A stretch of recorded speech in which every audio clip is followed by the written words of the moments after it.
गाड़ी निकालो driver. Sorry sir, गाड़ी तो आज खराब होगी, आपको ऑटो से ही जाना पड़ेगा। अबे साले, आज तक मैंने ऑटो पे कदम रखा नहीं है और तू बोल रहा है ऑटो पे जाऊं? ये दिन आ गए मेरे। भाई आप 2 मिनट के लिए मेरे साथ चलेंगे क्या? कहाँ चलूं? भाई सिर्फ 2 मिनट के लिए मेरे साथ। चले। आप जानते हैं ये कौन सी जगह है?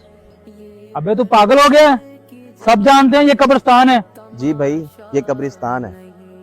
लेकिन तू यहाँ मुझे लेके क्यों आया है? भाई इस शहर के जितने भी रईस लोग हैं ना, सब यहीं आके दफन हुए हैं। ये अमीरी, ये रईसी सब यहीं पे रह जाएगी। मिट्टी से बने हो, मिट्टी में मिल जाओगे। ये आलीशान बंगले ये किसी काम के नहीं, कि जो तुम कर रहे हो ये 2 दिन का सफर है। 2 गज जमीन का टुकड़ा, छोटा सा तेरा घर है। दुनिया के है मुसाफिर, मंजिल तेरी कब्र है। और मत करना जिंदगी में घमंड है दोस्त, तकदीर बदलती रहती है, शीशा वही रहता है, तस्वीर बदलती रहती है। अगर